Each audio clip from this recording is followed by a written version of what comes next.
نحمدہ و نصلی علی رسولہ کریم۔ عزیزان محترم، میں Muhammad Aslam Dode, chairman Liberal Party Pakistan, آپ سے مخاطب ہوں اور آپ دیکھ رہے ہیں Liberal Party Pakistan YouTube channel. پیش خدمت ہے پروگرام جدلیاتی لبرلزم۔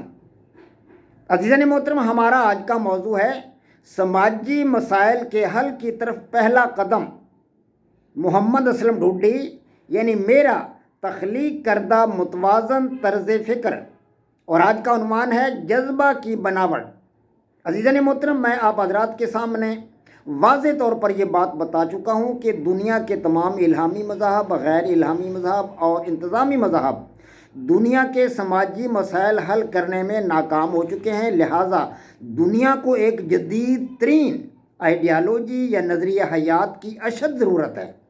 جدید ترین آئیڈیالوجی یا نظریہ حیات کی تخلیق کے لیے یا اس کو وضع کرنے کے لیے ضروری ہے کہ ایک نیا طرز فکر تلاش کیا جائے، کیونکہ انسانوں کے سماجی مسائل حل کرنے کے لیے غیر جذباتی طرز فکر اور جذباتی طرز فکر دونوں ہی ناکام ہو چکے ہیں۔ لہٰذا میں نے اپنی طرف سے ایک نیا طرز فکر، ایک جدید ترین طرز فکر یعنی متوازن طرز فکر تلاش کیا ہے، اور متوازن طرز فکر کے خد و خال کیا ہیں، اس کے فیچرز کیا ہیں اور اس کی سٹرکچر اور بناوٹ کیا ہے، اس بات کو آپ حضرات کے سامنے واضح کرنے کے لیے میں چاہتا تھا کہ آپ کو سب سے پہلے جذبہ کے بارے میں بتایا جائے کہ جذبہ کیسے پیدا ہوتا ہے، جذبہ کیا شے ہے، اس کی ڈیفینیشن کیا ہے، اور جذبہ کی سٹرکچر اور بناوٹ کیا ہے، کیونکہ جذبہ کی سٹرکچر اور بناوٹ سمجھے بغیر ہم کوئی طرز فکر تلاش نہیں کر سکتے، کیونکہ انسان جذبات سے بنا ہوا ہے اور جذبات کے بغیر انسان نہیں رہ سکتا۔ انسان ایک مشین کی مانند کام نہیں کر سکتا، یہ جذبات سے عاری نہیں ہے۔ میں آپ حضرات کو جذبہ کی بناوٹ کے بارے میں بتا رہا تھا۔ میں نے آپ کو بتایا ہے کہ جذبہ کے 4 پہلو ہیں، جذبہ کے 4 پہلو آپ کے حضرات کے سامنے رکھے تھے۔ نمبر 1 آپ کو بتایا تھا اس کا ادراکی پہلو، اس کی وضاحت آپ حضرات کے سامنے کر چکا ہوں، معذرت خواہ ہوں۔ آج میں باقی ماندہ اس کے جو 3 پہلو ہیں جذبہ کے، ان کی وضاحت آپ حضرات کے سامنے کروں گا۔ تو اس کا دوسرا پہلو ہے شعوری تجربہ۔ نمبر 1 پہ تھا ادراکی پہلو اور دوسرا پہلو ہے اس کا شعوری تجربہ۔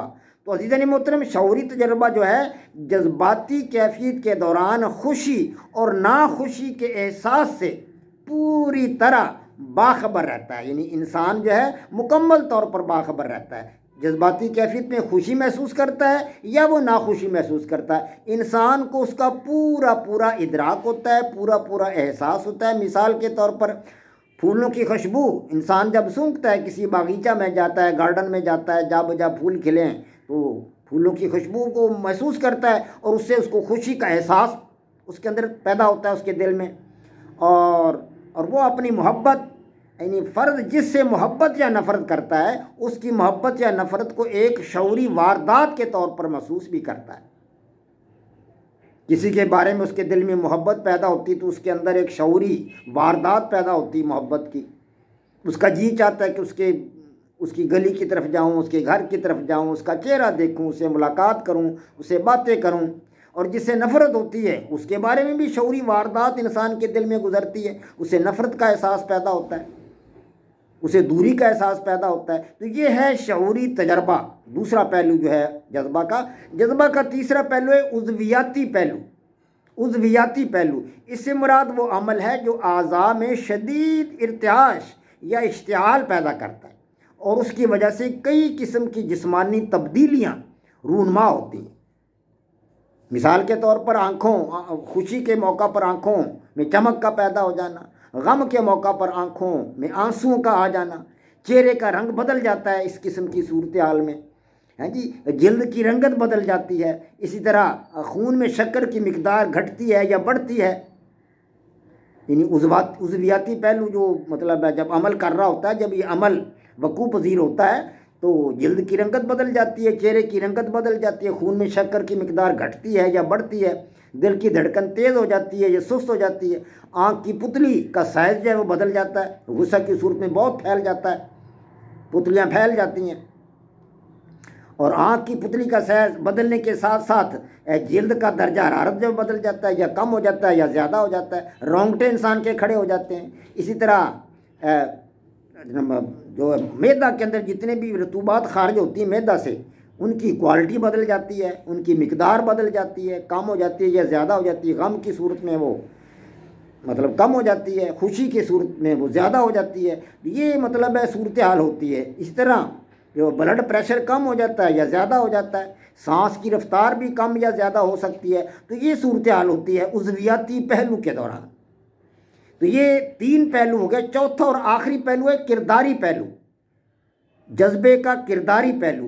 تو عزیزان محترم، کرداری پہلو میں فرد اپنے جذبات کا اظہار خاص طریقے سے کرتا ہے، اپنے جذبات کا اظہار یا خاص انداز سے کرتا ہے یا مختلف قسم کی حرکات کے ذریعے کرتا ہے۔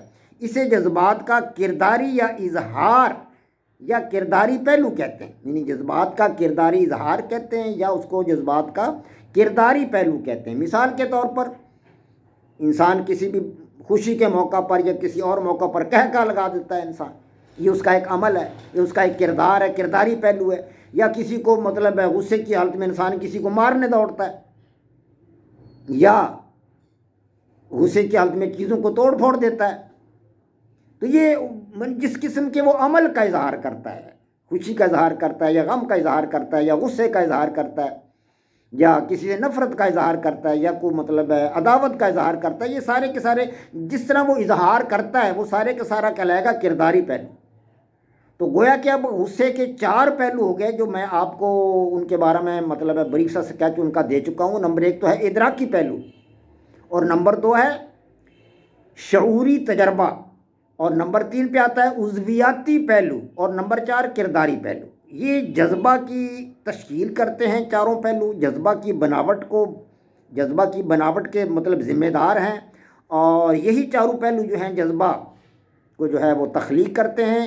یہ چاروں پہلو اگر آپ کو تھوڑا سا ذہن نشین ہوں گے تو اگلی باتوں کو سمجھنے میں آپ کو دقت پیش نہیں آئے گی۔ تاہم اگر نہ بھی ذہن نشین رہیں تو میں انشاءاللہ تعالی العزیز باتوں کو بڑے ہی آسان پیرائے میں کرنے کا عادی ہوں، اور میری کوشش ہوتی ہے کہ بات آپ کو سمجھا دوں، یعنی کہ جب تک میں سمجھتا ہوں کہ بات آپ کی سمجھ میں نہ آئے تب تک میں خود مطمئن نہیں ہوتا۔ میری کوشش ہوتی ہے کہ بات کو انتہائی آسان پیرائے میں سمجھایا جائے۔ تو جذبہ کی تخلیق، بناوٹ اور اس کے تمام پہلوؤں کا اظہار آپ حضرات کے سامنے کر چکا ہوں۔ انشاءاللہ تعالی العزیز ہم اب جو ہے متوازن طرز فکر کی طرف آگے بڑھیں گے۔ اگلا جو ہمارا ایپیسوڈ ہوگا وہ اس سے مختلف ہوگا۔ وما علینا الا البلاغ۔ پاک فوج زندہ باد، پاکستان پائندہ باد۔